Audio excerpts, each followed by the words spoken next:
now is Terry Lynch, the CEO of Power Metallic Mines. Great to see you as always. Mark, it's always good pleasure to see you, especially in this beautiful Beaver Creek. Wow, absolutely. So gorgeous. It's my first time here. It's beautiful, and we've had a great time. Full disclosure off the top, I own shares in Power Metallic. Of course, Terry does as well. So you've got this big 100,000-meter drilling program ongoing, and you've got you're drilling the 3 NISC zones, Lion and Tiger as well. You've got the Moose break coming up, so there's going to be a break for a while. But can you update us on what you've been doing? Sure. And, So right now there's 4 rigs turning. Actually, 5th just arrived this week, so we'll start that going. We have 20,000 meters in the till, so to speak, coming through the assay pipeline, shall we say.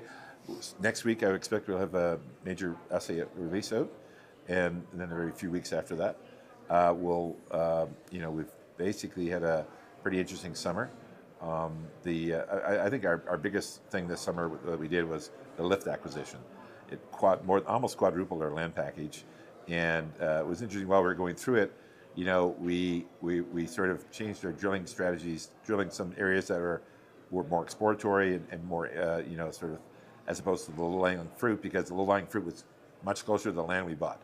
So we didn't want to necessarily, give away the bargaining position. So we ended up, saving that really great stuff for later. So we'll do the 20,000 meters, probably get to 24 before the end of the break, and then we'll get another 20 plus or so in the second part of the fall season, and we'll be drilling our Primo projects then. So we're super stoked with what we got in front of us. Great. So the team, one of the things the team is trying to do is connect the NISC and the Lion zone, and you're saying you're also looking for the beast underneath, i.e. nickel sulfide, and you've also said that the project, could get to as much as 40 million tons, and you've made the Norilsk comparison before.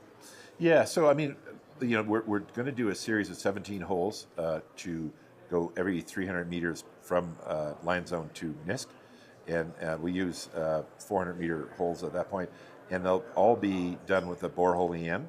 This has been a technique that's been highly effective for us. That's how we really sort of expanded the Lion Zone, and there's been no false pulses in the area with that. So, when it works, it really works. So it's really working for us. So that will allow us to see completely the entire, 5.5 kilometers. And see what's there. So that's going to be great. So that's really going to happen in the fall season. And then, we've got some theory about where the beast is, and we're testing the beast right now. So we'll see.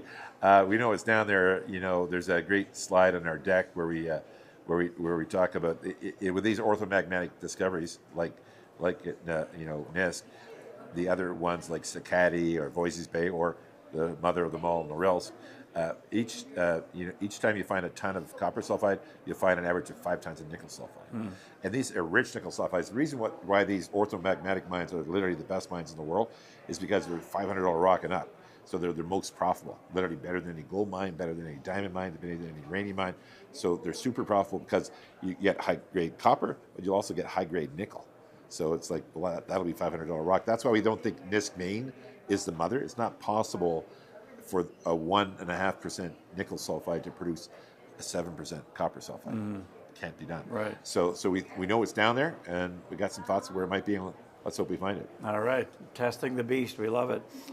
So you've talked about the possibility of listing shares on the New York Stock Exchange. Any updates there? Yeah, we've sort of sent our last piece of paper in on that just this week, actually. So I would think in 3 or 4 weeks that would be announced. So and then we'll be trading a couple weeks after that. Oh, great! So October. And so, how do you think that's going to help with awareness? And I think it's going to be phenomenal. Yeah. I think we've got a lot of news coming. This time last year when we came, we had done the financing, the first Freeman financing at 66 cents. We got $1.25, but we came here, stock was 55. We had done all this work. We thought that was weird, but Canadian markets. And then we went from 55 cents to almost $2, right? And then we had a pile of great results. And then we did the financing at $1.45. And then again, stock went down to $1. Yeah. Now it's back around, I don't know what it is today, but around $1.40 or so. So it's almost down back to pre-deal price. And I expect another big rush this fall because we're going to have more great news. I think New York's really going to be helpful because I went down, I did a non-deal roadshow in New York, and I met 10 generalist funds. I was literally the first mining guy they've seen in years. Really? and they were like, it came back to the broker, and they said, you know, we want to own. I said, guys, we're not doing funding down here. Yeah. I told you that right out of the gate. but it's interesting. The generalists are going to start to come, and I think a number to think about as a, you know, for your audience is that right now New York is 1% mining. At its peak, it was 10% mining. I heard that from Rob McEwen. So imagine if it goes to 2%, it doubles. Where the money going to go? It's going to go to the quality projects first. So I think, you know, it's going to be really phenomenal for us, and that's been a lot of good. Like Dolly Varden's had a great, you know, run down there as a result of that. I think it'll be a great move for us. Do you think ultimately the majority of the volume will come from New York? I do. Yeah. Yeah. Okay. Now you've done something really interesting. You're one of the few foreign firms that get an exploration license in Saudi Arabia, and this is my first thought was, and I wonder if other investors are giving you this feedback. Why are you doing this? Why are you doing this foray in Saudi Arabia? It's going to be a distraction. How do you respond to that? Yeah, you know, I think people, you know, that's a normal reaction, I think, and I would say they're right, except for this unique opportunity. So why do we do? Well, actually, we met them here 2 years ago, and they went through all the great geological features of Saudi Arabia, which are phenomenal. Think of it as Abitibi in the 1940s. So imagine going there, be able to pick up ground and drill with modern technology. So that's the geological opportunity. Still, that wasn't enough. We came back last year, obviously had the success of the Line Zone, and they said, guys, look, we want explorers here. We're not looking to get people land banking. We want people that can move the dial. You guys clearly know how to find stuff and do it properly. You know, if you come down, they said, and bid, and you win the bid, we'll introduce you to the top 5 family offices in Saudi Arabia. And they did. It's between 50 billion and 110 billion. Wow. How else are you going to meet those guys?